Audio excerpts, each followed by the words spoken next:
Baik, bismillahirrahmanirrahim. Assalamualaikum warahmatullahi wabarakatuh. Di video ini kita akan lanjutkan lagi pembahasan kita di mata kuliah Elektronika Kota Cerdas. Baik, di video ini kita akan mempelajari tentang Kodular.io ya. Jadi diharapkan mahasiswa setelah menonton video ini sudah mampu merancang aplikasi Android sederhana di Kodular.io. Yuk, kita langsung saja pindah ke Kodular. Baik, jadi tampilan awal dari Kodular.io seperti ini. Kalian bisa masuk ke Kodular.io, kemudian login ya. Kalau belum punya akun, silahkan untuk membuat akun terlebih dahulu. Ya, untuk membuat project kalian bisa create project di sini.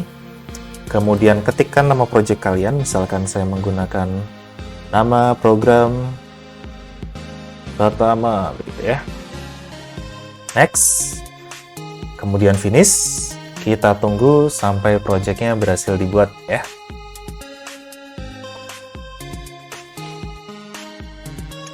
Oke, jadi ini tampilan awal dari Kodular.io. Di bagian tengah ini ada handphonenya. Kalian bisa pilih ukuran handphone yang lain ya. Misalkan mau buat di tablet ukurannya lebih besar, kalian bisa pilih di sini. Kemudian di sebelah kiri ini ada palet ya. Palet ini apa? Palet ini adalah apa saja yang bisa digunakan, baik itu dalam bentuk UI atau tampilan ya, atau misalkan seperti layout. Kemudian kita bisa masukkan sensor-sensor. Kemudian kita bisa masukkan misalkan nanti mau kita hubungkan ke web dan lain-lain ya. Nah, sekarang kita belajar tentang user interface terlebih dahulu ya. Yang pertama di sini kalian bisa drag and drop saja, kemudian lepaskan di layarnya ya. Maka nanti di sini akan muncul ya user interface-nya. Nah, di sebelah kanan ini akan muncul properties dari item tersebut. Ya, misalkan saya mau rubah background-nya, tinggal klik background color-nya, kemudian saya ubah, misalkan mau dirubah jadi warna biru begitu ya. Kemudian di sini bisa pilih bold misalkan, kemudian ukurannya misalkan saya mau rubah jadi 20 biar lebih besar. Nah, kemudian di sini ada pengaturan tinggi dan lebar. Ya, tinggi ini bisa kita masukkan misalkan 100, kita enter. Nanti secara otomatis tinggi dari tombol tersebut menjadi 100 pixel. Ya.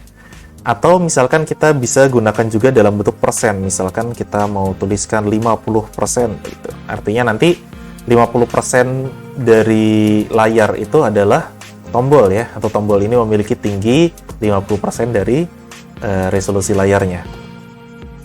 Nah, untuk sementara saya buat automatic saja, kemudian width-nya saya bisa pilih fill parent. Fill parent ini maksudnya dibuat jadi 100% ya. Oke. Kemudian kalian bisa pilihkan gambar, kalau seandainya tombolnya itu mau dalam bentuk gambar.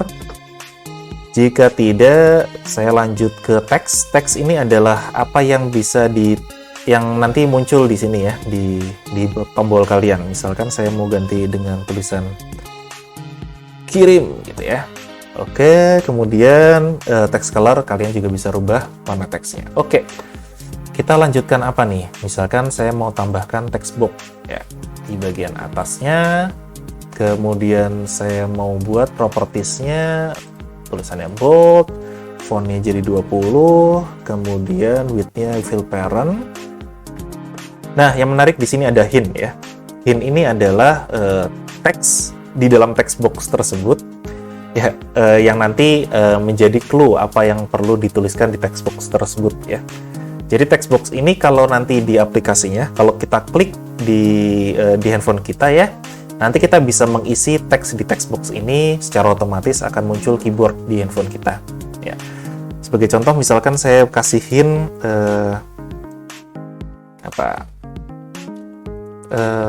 tuliskan apa yang ingin dikirim, ya. Seru. Oke, kemudian di sini kalian bisa rubah juga hint color-nya. Saya buat misalkan jadi warnanya abu-abu begitu ya. Oke, abu. Kemudian kita bisa juga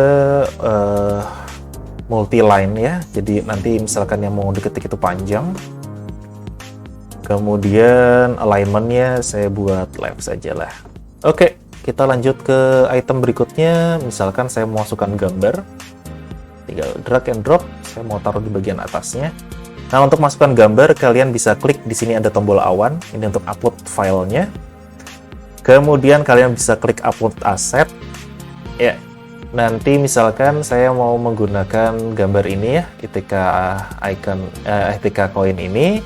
Kalau sudah diupload, nanti secara otomatis akan muncul di Asset Manager. Ya. Kalau sudah di close, kemudian kalian pilih gambarnya di sini ya, di bagian picture-nya. Kemudian pilih aset kalian. Oke. Kemudian saya juga bisa atur ya, supaya tampilannya bagus begini. Apalagi ya, misalkan sementara ini dulu saja ya. Oke, bagaimana nih cara ngetesnya di handphone kita? Kita bisa pilih nih tes di sini ya. Kemudian klik connect to companion. Nah, tapi sebelum itu kalian perlu install Codular dulu di handphone kalian. Nah, untuk menginstalnya kita pindah ke handphone yuk. Oke, jadi tampilan di handphone kira-kira seperti ini ya.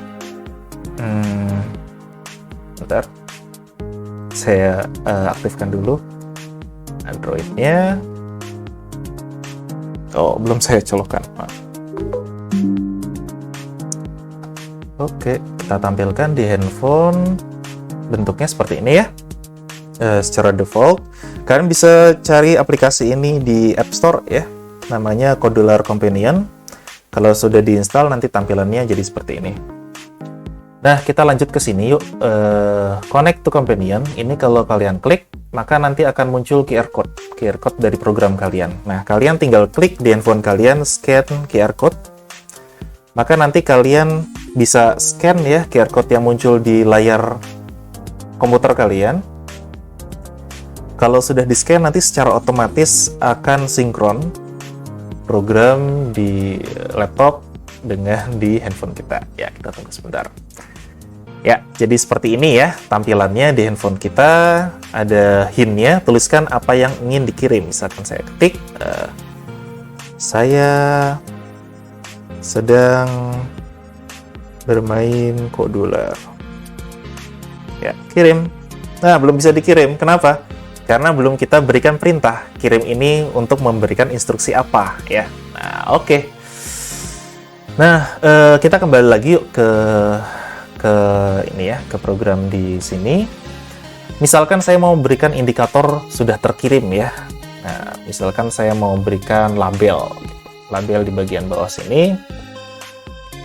Kemudian saya mau buat jadi bold, fontnya saya mau besar, ukurannya 30, alignment-nya center, kemudian fill parent. Misalkan saya buat tulisannya data berhasil dikirim. Ya, tanda seru. Tuh. Kemudian saya mau buat textbox lainnya. Label maksud saya buat label. Misalkan saya mau buat di sini bold juga, tapi lebih kecil, misalkan 20 gitu ya, atau nggak usah bold lah ya.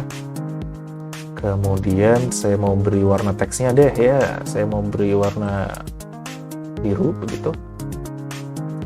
Set. Kemudian nah ini sementara saya kosongkan. Kenapa? Nanti saya akan buat itu di program ya, memasukkan teksnya ini di program. Oke, ini saya buat jadi center. Kalau sudah fill parent. Ya, jadi nanti di sini akan ada tulisan ya, apa yang akan terkirim di sini.